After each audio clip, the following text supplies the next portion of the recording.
Assalamualaikum warahmatullahi wabarakatuh. Perkenalkan, nama saya Lutfi Sahita Dewi dengan nomor NIM 19080766037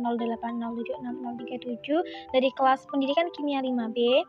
Nah, pada kesempatan kali ini saya akan merancang pengujian kepolaran suatu senyawa dengan menggunakan bahan-bahan alami, ramah lingkungan, serta berbasis green chemistry. Setelah saya telah ada di beberapa rujukan, yang pertama, artikel yang ditulis oleh Purnami pada tahun 2021, beliau menyatakan bahwa kandungan asam lemak minyak kelapa sawit itu berupa asam lemak stearat, asam lemak oleat, dan asam lemak linoleat, di mana ikatan rantai karbon pada minyak kelapa sawit itu jenis ikatan rantai karbon pendek, sehingga minyak kelapa sawit memiliki kepolaritasan yang tinggi. Kemudian, artikel yang ditulis oleh Fikri Nazarul Lail dan kawan-kawan, mereka berpendapat bahwa senyawa polar secara sederhana adalah cairan yang dapat larut jika dicampurkan dengan senyawa yang bersifat polar. Sedangkan senyawa nonpolar adalah cairan yang tidak dapat larut ketika dilarutkan dengan senyawa polar. Di mana contoh dari senyawa polar adalah air, alkohol, HCl, dan lain-lain. Sedangkan contoh dari senyawa nonpolar ialah minyak goreng, bensin, solar, oli, dan lain-lain. Kemudian, jurnal internasional yang ditulis oleh Yulianti pada tahun 2020, beliau menyatakan bahwa senyawa semipolar itu terkandung dalam jeruk lemon lokal.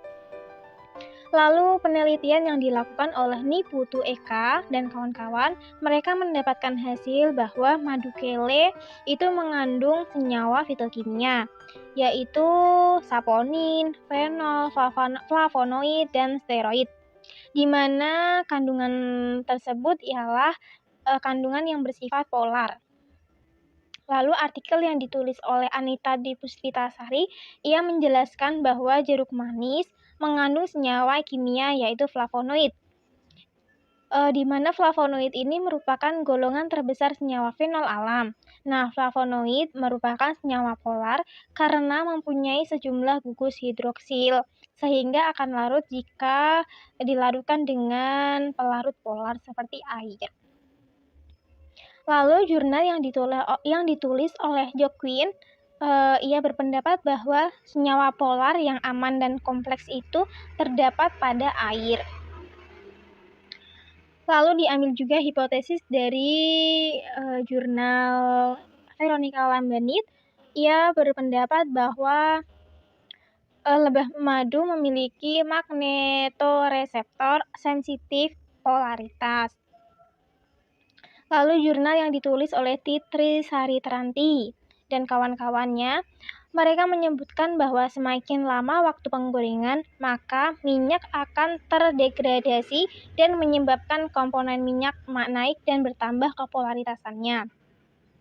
Yang terakhir, diambil kesimpulan bahwa sampel madu Trigona indica mengandung bahan aktif antiradikal, di mana pada fraksi semipolar ini lebih meredam dan radikal bebas dibandingkan fraksi nonpolar.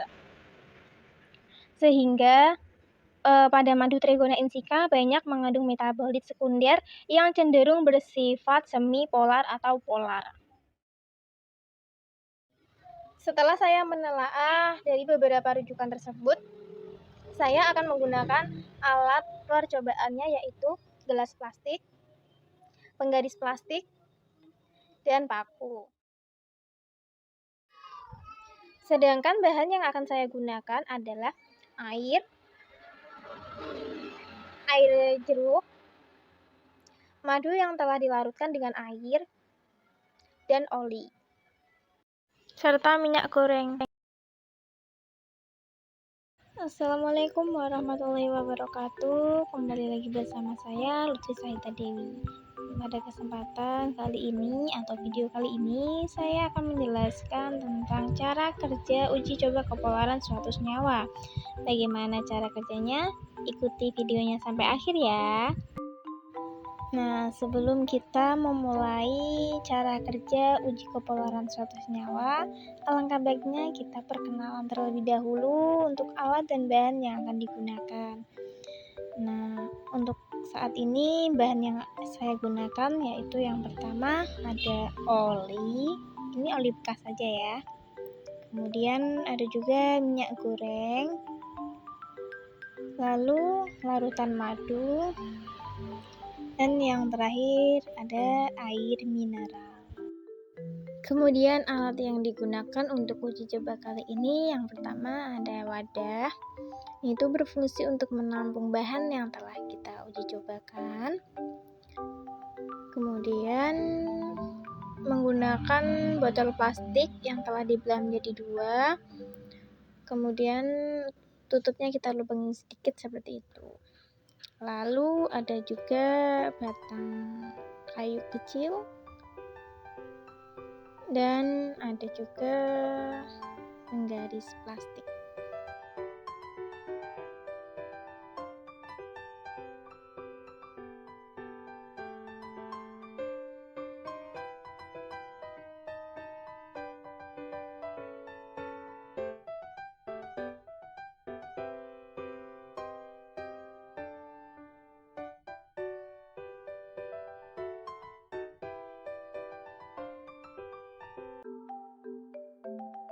Rangkai alatnya seperti itu dulu.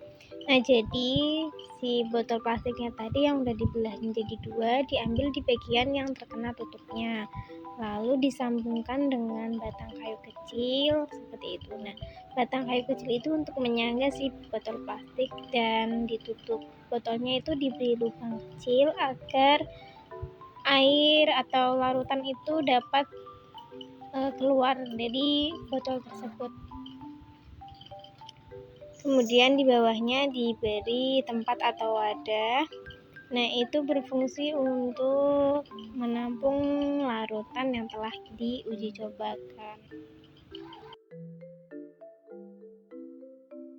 Pertama-tama, gesekkan penggaris plastik ke rambut secara searah. Nah, ini bertujuan agar elektron pada rambut berpindah ke penggaris plastik dan nantinya akan dilakukan uji coba kepolaran pada setiap larutan. Lalu masukkan air ke dalam botol plastik tadi. Kemudian dekatkan penggaris plastik ke air, maka air akan membelok ke arah penggaris plastik. Hal ini merupakan air adalah senyawa polar. Gesekkan penggaris plastik ke rambut. Masukkan larutan madu ke dalam botol plastik yang telah kita lubangi. Dan diuji juga dengan penggaris plastik yang telah digesekkan ke rambut.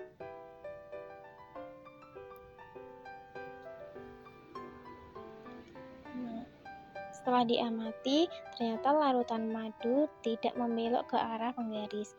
Hal ini berarti larutan madu merupakan senyawa nonpolar. Gesekkan penggaris plastik ke rambut, lalu dimasukkan larutan minyak goreng ke dalam botol plastik yang telah kita lubangi. Seperti sebelumnya, kita akan mendekatkan penggaris plastik ke arah minyak goreng dan minyak goreng tidak mendekat ke arah penggaris plastik. Hal ini merupakan minyak goreng adalah senyawa nonpolar. Gesekkan penggaris plastik ke rambut. Selanjutnya masukkan oli ke dalam botol plastik. Kita akan mengamati apakah oli termasuk larutan polar atau nonpolar dengan cara mendekatkan penggaris plastik yang telah digesekkan ke rambut. Nah, kita dekatkan penggaris plastiknya dan ternyata oli tidak membelok ke arah penggaris plastik. Hal ini berarti oli merupakan senyawa nonpolar. Dari hasil pengamatan percobaan yang telah dilakukan, yaitu yang pertama air, Air merupakan senyawa polar. Hal ini dibuktikan dengan larutan membelok ke arah penggaris plastik, sedangkan larutan madu merupakan senyawa nonpolar. Hal tersebut dibuktikan dengan larutan tidak membelok ke arah penggaris plastik, sedangkan minyak merupakan senyawa nonpolar karena larutan tidak membelok ke arah penggaris plastik. Dan yang terakhir adalah oli. Oli merupakan senyawa nonpolar karena tidak membelok ke arah penggaris plastik. Adapun kesimpulan dari percobaan tersebut yaitu senyawa polar terdapat pada larutan air, sedangkan senyawa nonpolar terdapat pada larutan madu, minyak goreng, dan oli.